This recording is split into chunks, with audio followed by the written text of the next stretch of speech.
everybody, I'm Danny Otto. Welcome into an all-new episode of That Recap Show. Now, normally this would be the part where I'd say major spoiler alert ahead, but we have been on the journey towards the Deadpool and Wolverine movie, and along the way, we've revisited all of the past Deadpool and X-Men movies, and we are finally at the end. We are finally at the end of our journey with the last movie on our list, the New Mutants movie. So without further ado, let's start the show!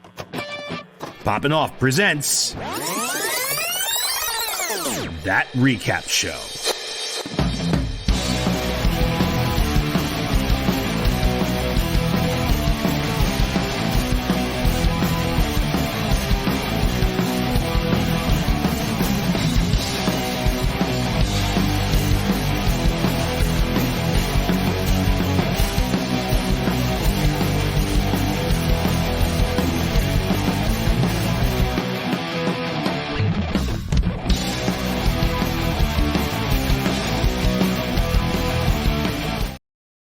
All right, joining with me to break down our favorite moments from the New Mutants movie, it's Jon Jon Rico! We're here at the end. Oh, it's been such a long journey. And What a ride. Woo, it's been a fun ride. We need to figure out how to do this more often. This was fun, kind of taking this really long, extended stroll down memory lane. And you kind of associate some of the older movies with how old you were when that came out and when you first saw it and stuff like. It's just been fun. It's a nice little trip down memory lane, right? Yeah, we need to do this more often. It was fun. Yeah, let's do it. But yeah, I mean, getting right into it, New Mutants movie. I mean, we've talked for a little while, before we even hit record on this, where it was interesting. I mean, it's not a bad movie. It's just I don't know what they're trying. They kind of were trying to do with the editing. I guess maybe trying to keep it short. But I'm gonna try to accent some of my favorite parts from this movie. I wanna really like it. And I remember when the first time I actually watched this movie, kind of with the same feeling. I don't hate it. I wanna like it. And there's parts of it that I really do like, and parts that I wanted to see more of that I feel like should have been there. But kicking it right off for me, the biggest thing was, and this is, now, because at the time the movie actually came out, I had no idea really about this character, but we got, an appearance of live action Sunspot. We got Roberto, which was awesome. Coming right off the watch of X-Men 97, I started to kind of more appreciate this character. When this movie first came out and I watched this for the first time, I didn't really know the character. And so I didn't really kind of draw the connection oh, this is Sunspot. Oh, this is Roberto. So I really appreciate that I kind of got to know the character in X-Men 97 and appreciated him more in this movie. But that kind of goes back to what I was saying, where I wanted more of him in this movie. He obviously had a really crazy backstory. He fried his girlfriend, which is horrible. And we get the glimpse of her on fire, which is terrifying. Yeah, and wild visuals in this movie. Yeah, I would have loved to see more of that and more of this character in general, because I've grown to appreciate this character from X-Men 97. And yeah, I mean, I like I said, I don't hate this movie. I want to enjoy it more because of the things that I liked from this movie, and that being one of them. But I really appreciate, I mean, we've kind of said it a lot of times on this, this rewatch, this recap list of all of these movies, that, we kind of got a deeper understanding of certain things because of X-Men 97. And this is one of them with Roberto / Sunspot, really having kind of more context of that character, of that mutant in general, and me appreciating him more than I definitely did the first time I ever watched this movie. But Rico, what were some of your instant reactions from the New Mutants? Yeah, it's always good to have that little familiarity with the character when, as opposed when you go, okay, you got this new superhero team going up, but I have no idea who any of these characters are, so I don't really have any kind of attachment to anything that we're going into it. Yeah, kind of the same thing here. Oh yeah, I kind of forgot that Sunspot's one of the characters in this movie. I always kind of gravitated towards Magik, who I'll talk a little bit more about later. But yeah, knowing that he's also an added character to this just enhances the experience a little bit more for me. I like the way he's handled a lot too. Opposed to Days of Future Past, like I said, the other time that we see this character, he's just there as kind of a side action character, but he's really cool because we get to see a really cool display of his powers in that. But man, yeah, we get a little bit more of Roberto the person in this, and I like that element too. That's why I always like the balance of like the human element of these X-Men stories. Yeah. But yeah, I've always been intrigued by movies like this that just have like these kind of crazy backstories behind them that are almost kind of like more infamous than the movies themselves at this point. This is kind of one of those movies. Very few times have I seen like a movie like it like when you watch it when it's released it was actually filmed like 2 or 3 years beforehand. So this came out in 2020, but this was filmed back in 2017. So even some of Oh. so even some of the stars in the movie, like their star power, I think even when it was filmed, it was a lot higher, even when it was just a few years later, because Maisie Williams was just coming off of Game of Thrones. But even then, a few years later after that, like we're getting hyped for House of the Dragon. Like people aren't talking so much about Game of Thrones anymore. They still are, but even as Charlie Heaton as as Sam Guthrie, Cannonball, who plays Jonathan on Stranger Things as well. Yep. Same thing. Like he was probably coming off of one of those earlier seasons when they were starting to film it, and then like the later the time goes on, they're like, okay, he's in this movie. But like, when are we actually going to see it? And then just kind of like it just kind of fizzles out there. So I Yeah. find that kind of, and then the movie itself just went through so many different iterations and got pushed back so many times because of the Disney Fox acquisition. There was the whole COVID thing delaying a lot of movie releases as well. And then of course it just went through different versions because of reshoots as well. So it feels like there's multiple versions of this movie in one movie. And I think like you said, like it's not a terrible movie. I think there's elements of a good movie in there. It's just not given enough time to really flesh out the good stuff. Right. And I mean, honestly, that leads perfectly into my takeaways. So you want to get to some big takeaways? Mhm. Awesome. All right. I'm going to kick off big takeaways. Just exactly what you said and kind of what I had kind of kicked off everything kind of talking about is I don't dislike this movie. Yeah. There are elements in here that I really like and I would have liked to have seen expanded. And I really do think that there is a good movie in there. But the editing and whatever happened and got left on the cutting room floor, I feel like got just chipped away at this movie. Because I mean, we were talking about this. It's really short. Like it's quick. Just over 90 minutes, which is very short for a movie like this. I feel like they could have given us another 20 minutes, given us a few more key scenes for certain characters and certain times, and certain things would have felt earned. Like I feel like there were parts in this movie that I enjoyed, and there were parts that I was like, I would like that had I felt something about, like, given a reason to feel more about that type of thing.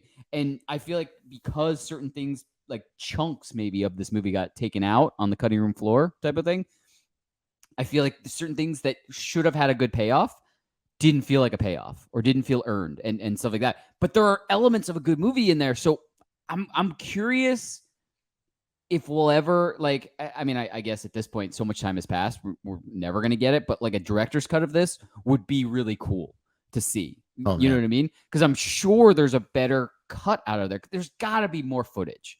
Like, there's no way that this was, shot and just edited like this. Like, there's giant gaps of stuff. And I get certain time is, like, we're supposed to believe that certain time has passed. And, it's kind of elements of a horror movie where they're not really giving you the full story of, like, how much time has passed. Have they been there a month? Have they been there a week? What's going on? Like, you know what I mean? Like, there's certain things there. But, like One Flew Over the Cuckoo's Nest, but with mutants. Right. Right. But, like, just a few key context scenes here and there to add to characters and add to certain interactions with characters would have made, like, the team up at the end feel more, like, earned. Like, I get it at the end, they're just trying to survive and get out of there and all live at that point. But at the same time, we really don't see them as a group other than that scene with the lie detector test. Any other, like, part of this movie, we kind of see them in like smaller groups with each other interacting, and you kind of find out backstories. And then certain ones are going through, like, crazy hallucination scenes. And so, like, you know what I mean? Like, they're never really together to really bond at all type of thing. More so than, you even said it, like, they're usually fighting each other. Like, we don't really see them get a lot of resolution to the issues, which is like we're in the shit now. We need to work together to survive, kind of a thing. Right. And Yeah. so, like I said, I just really feel like there are just like I 100% agree with you. There are elements of a good movie in here, of a good story. I just think a lot of stuff got chopped out, and that's where we kind of miss the mark with certain things. Mhm. But I don't feel like it's a bad movie. I didn't, there's, and we're gonna get to our lists really soon. There's definitely worse movies on the list. Yeah. But Rico, what were some of your takeaways from the New Mutants? Yeah, so some of the stuff I really do love in this movie is one, the visuals. The visual effects Mm. in this movie are really awesome. The way they, the demon bear, especially, I think is something that it's a lot of it plays like kind of like an early 2010s, early 2000s kind of an action movie. I Like think, Sucker Punch. yeah, or a movie that I was thinking about was Cabin in the Woods, another kind of cool like kind of a Okay. comedy horror movie, which has some pretty interesting horror. I remember the one scene in that movie where they go through all the different they have all the different kind of like horror monsters and these little cells and stuff like that. So you get some really cool horror visuals. Some stuff like that for me, like the Smiley Man in this movie looks really Mm. creepy. And I just think even the way they kind of handle Rain's Wolfsbane's kind of character transformation into the werewolf slowly throughout the movie, I think is really cool. Like starting with the eyes and kind of like the way the little hair comes out in different ways and all Yeah. that, and the claw. I think that looks really awesome. Sunspot's powers look really cool. And then, of course, also talking about my favorite character in the movie, Magik, Anya Taylor-Joy's Magik. Everything involving her powers looks fantastic. Yeah. Whether it's the way that the armor generates on her arm and the sword, when she goes into the limbo dimension and stuff like that, everything just looks like you can tell they really put a lot of character, a lot of care into just how cool the powers look in this. Like so it doesn't feel like a real cheap movie. But yeah, talking more about Magik, I think that she's just a fantastic character in this movie, and I think just kind of getting this younger version of Anya Taylor-Joy before she really blew up. Yeah. She's been in lots of stuff since then. Whether she's voicing Princess Peach in the Mario movie or in the show Queen's Gambit on Netflix, and then recently as Furiosa as well. Yeah. She's just like on top of the planet right now, and I think a character like that is someone that can actually transfer over to the MCU pretty seamlessly. Because I think one thing this movie does a pretty good job of is kind of keeping itself really self-contained. So it doesn't you can put this in the X-Men universe, but especially with the ties to the Essex corporation stuff like that. But also it's like you have a character like Magik who can actually like go into different dimensions. So you can just say that she was hiding out in the limbo dimension while this X-Men universe got destroyed or whatever Mm. happens, and then you can have her come all the way over to the MCU as just her too, because I think I think that fans would totally be down with just being like, yeah, no, she can come over. Like she's great. She's a great actress too, and she's a great character. So why not? She's the sister of Colossus. So I think that's also cool. Very Like cool. something they can kind of tie into the story as well. If they want to be like, oh, we're gonna find my brother Peter. So yeah, I would love to see something like that. And like you gotta bring in Lockheed. I think Lockheed is just kind of like this one. It's cool to see Lockheed because Lockheed is actually more associated with Kitty Pryde. Is actually like a companion to Kitty Pryde. So I think you'd be like, Lockheed comes over to the MCU dimension basically, and it's like I find like his own version of Kitty Pryde to hang out with. But yeah, I want to see that character probably the most really transfer over into the MCU. I think that would be a lot of fun to see, as she's got a great power set and yeah, a great actress playing her. So why not? Yeah, I mean, I totally agree. Just like you said, I think all the visuals for the mutants' powers were awesome. Like in Mhm. this movie, it didn't feel like we've gone on. This whole list, we've kind of seen the evolution of CGI and using all of like the tech of the time, and as the times have advanced, all of the tech for the time has advanced. Yeah. And yeah, this movie's no different. I mean, it really does. I mean, this is, like we said, this is the most recent on the list. I mean, and it shows. Like, things don't look wonky. Things look really cool. Visuals look really cool. And I mean, going strictly that this was kind of, slated as partly a horror movie, the creepy stuff is creepy. Like it is Yeah, creepy. it works as a horror movie in Yeah. my opinion. Like if I was reading an X-Men horror comic, like this is pretty cool and creepy. I would like to see more of this. And Right. it kind of works with like you have like these five mutants kind of stuck in this facility being and one ran by Mr. Sinister, if you think about it within the town context of the universe too.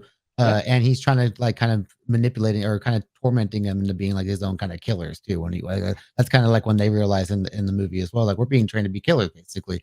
And I was like, when you think about that, yeah, that's what Sinister probably would be trying to do with something like that. So it's a pretty cool kind of like psychological thriller within the mutant universe, which is awesome. Yeah, absolutely. I totally agree. Do you want to get to predictions / our actual lists? Yeah, our final rankings. Awesome! Final rankings! All right, why don't you kick us off? And we're going to go opposite order, right? Like we're going to, you Bottom up. Bottom up. All right. Yeah. So why Save don't the best you for last. kick off your list? I mean, we've already, spoiler alert, we have them in front of us. So our midway up are very different. Our bottoms are about the same. Yeah. Starting from the bottom up, number 13, I got Dark Phoenix. You just potential, but just a rehash story doesn't work. Number 12, I have X-Men Origins Wolverine. Aside from a nice thing of hair, it just doesn't work for me. 11, X-Men The Last Stand. Jumbled up mess in my opinion. Number 10, I got New Mutants though. So to me, this one goes just a little bit above those three. I just think that it has a lot of potential there, and I think it just kind of works as this like nice little self-contained story. Number 9, X-Men Apocalypse. Number 8, I got Deadpool 2. And then number 7, I got the original X-Men. I think it's just like such an important movie, but it's also just like kind of like that perfect middle point, I think, for me of these movies. Number 6, the Wolverine. I think that was when the character really started to take another level up, and just in its maturity and the way they started handling these X-Men movies too. It was kind of like their response to how the MCU was so successful, and you kind of saw a shift in how the X-Men movies were handled after this movie. And then here with the top 5, number 5, I got Deadpool. I mean, what can you say about a movie that just kind of does what no other movie did before it? X2, X-Men United is one of my favorite. That's number 4 for me. And I oh my gosh, I didn't talk about like just like a great kind of like also kind of like a thriller, kind of a human versus mutant story. I think that's just kind of like, and it just holds up so many years later. Yeah. My number 3 is X-Men First Class. I mean, to me, the most X-Men faithful movie, in my opinion, just feels the most like reading an X-Men comic, I think. And I just love the time period piece. Just the whole 60s as a set piece is just really great in general. Number 2, X-Men Days of Future Past. I mean, that's pretty much the end game of the X-Men movies, except we had some movies after it as well, but I just think that it was just this great culmination of both the past and present X-Men, and it was achieved wonderfully. And then number 1 to me is Logan. To me, one of the greatest comic book movies of all time, and just a coup de grace of a performance for Hugh Jackman as Wolverine in this universe. Yeah, I look, I can't argue with most of your list. I think Deadpool 2 is a little low on your list, but other than that, I'm not arguing with any of the other rankings. Like that's the only one where I'm like, mine's if it wasn't just like kind of the same as Deadpool 1, I would put it a little bit more high up. So I think it's less fresh for me than Deadpool 1. I get it. Like I said, not complaining. Like your list, that's the only one where I'm like, but anyway, yeah, kicking it off. Bottom to top, no surprise, Dark Phoenix, number 13. X-Men Origins Wolverine. While we got our first appearance of Wade. That's pretty much all I really am taking away from that movie. I mean, we got a cooler Sabretooth, I guess. Like you know what I mean? Like we got a couple things from that movie, but number 11, I have New Mutants. And that, when I was telling you when I was forming my list, there are a couple that I feel like are very neck and neck with the number above them. And so my number 11, which is New Mutants, and my number 10, X3, I feel like are neck and neck. Because there are parts that I really like from both of the movies, but I feel like, had things gone different in the movies and in the editing process and in whatever, they could have been better movies in general, type of thing. Mm-hmm. So they're neck and neck, but I got New Mutants at 11. I got X3 at 10. Number 9, I have Apocalypse, which, it's better than some of the movies below it. Still not the most memorable of the X-Men movies. Yeah, definitely the beginning of the bottom tier. Really. Right. Yeah. Number 8, I have the Wolverine. And there's nothing against the movie. It's just a third act. Oof. Yeah. I guess just more because like I'm not as familiar with the movie, so I kind of almost didn't know. I even asked you. I forgot this on my list. Like when I was Yeah. going I back. was like, which one am I forgetting? Like the Wolverine. Yeah. So maybe I would have a better ranking on this list had I had like more kind of watches of this. Like when we recorded a recap for it, that was the first time I'd ever watched it. So maybe it's more of like I don't really have too much in my memory of this movie type of thing in general. So after that we get number 7. I have the original X-Men movie. Iconic, because that's where we kind of start everything. That's where we get Hugh Jackman's first time being Logan, being Wolverine, like you know what I mean, like just iconic. So I say aside from Blade, probably one of the most important comic book movies, right? And I mean, I have it at number 7. You had it at number 7, also. Like it works perfect, like middle of the list. It's like from where we came from to where we are now, it perfectly in the middle type of thing. 6, I have Days of Future Past. That is not based on how good of a movie I think it is. It's just because everything moving forward is just better and better and better. Like, you know what I mean? Like it's hurt more because of the other movies on this list. It gets tough in the top. Right. Like everything past 7, I think is really hard. And all of these I feel like could move depending on how I'm feeling. Like as far as like, did I just watch that? Was I more in the mood for a comedy? Was I more in the mood for action? Was I more in the mood for that? Like, you know what I mean? Like everything is could be a little bit moved 1 or 2 spaces up or down. So 6 is Days of Future Past. 5 is First Class because it is that much better than Days of Future Past. I had to put it there. Number 4, and I know you're gonna hate me on this. Just like I was giving you a little bit of shit for your placement of Deadpool 2. Logan, I have as number 4. Here's the thing. Yeah, but we talked about this. Yeah. Here's the thing. Logan is I will never argue with anyone for Logan being one of the greatest comic movies ever. I will never argue with anyone who puts it higher on a list than me. It's just so heavy that in my I just can't and there's parts that I love of this movie that aren't like the heavy parts. Like there are little parts of this movie that I'll always remember and I'll always think of and stuff like that. It's just for me, I can't rewatch it that often. Like that's the only thing. Like it's an incredible movie. It'll always be high up in ranks. But this is another one where I think 4 and my number 3, 100% neck and neck. So my number 3, I have Deadpool 2. Maybe it's because we're in this Deadpool and Wolverine rewatch and everything. I need this, but I put it just a little bit higher. Number 2, X2. Because of the original trilogy of X-Men, that is my favorite. So I had to, it was just I had to put it there. And then my number 1, the original Deadpool movie. Because I even said it in the recap when we were recapping the first Deadpool movie, I was like, I remember when I saw the leaked test footage, and I remember how painstakingly long it took for the first trailer to come out, for the movie to actually come out. You know what I mean?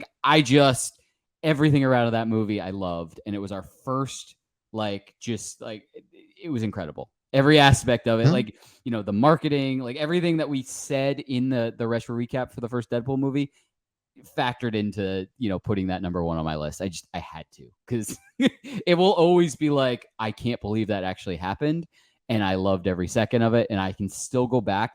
That's one of those movies I can just put on. If I'm working, cleaning, doing whatever, I can put it on and just enjoy it over and over again. I've watched that multiple times. Oh yeah, higher up rewatchability factor for sure. Absolutely. So that's my list. That's your list. That's our list. Yeah, those are our lists. We're finally here. Deadpool and Wolverine. Yeah. Yeah, man, what a journey. Spoiler alert, and we'll say this now. No spoilers for the movie, but we're recording this after we've already seen Deadpool and Wolverine. Yes, yeah. So we've already seen it.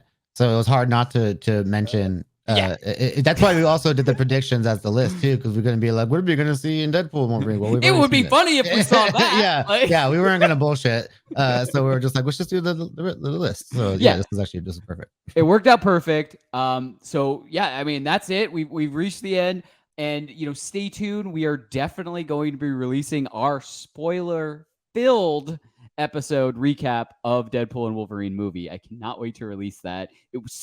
That was so much fun recording. That was so much fun talking about again. It literally made me want to go out and see the movie again. Oh yeah, right in the high off the movie. It was just it's a lot right now. So much fun. And if you're watching this and you haven't seen the Deadpool and Wolverine movie yet, like we said, we're not spoiling that, but please go and see that while it's still in the theaters. It's such an enjoyable experience, especially when you're around other people that are laughing and kind of, responding to the jokes in the movie and the action in the movie and the things that are happening in that movie. It's a lot of fun. So I definitely recommend go and check that out in theaters as soon as you can, especially because you don't want things spoiled. But yeah, that, as we always say, that's what we think. Let us know in the comments below. Where did these movies rank on a list for you? And what are your biggest arguments with some of the movies that we've put on some of our ranks? And as always, don't forget, like, subscribe, and turn on notifications to hear about all of our latest audio and video podcast releases. Bye, everybody! Popping Off presents That Recap Show.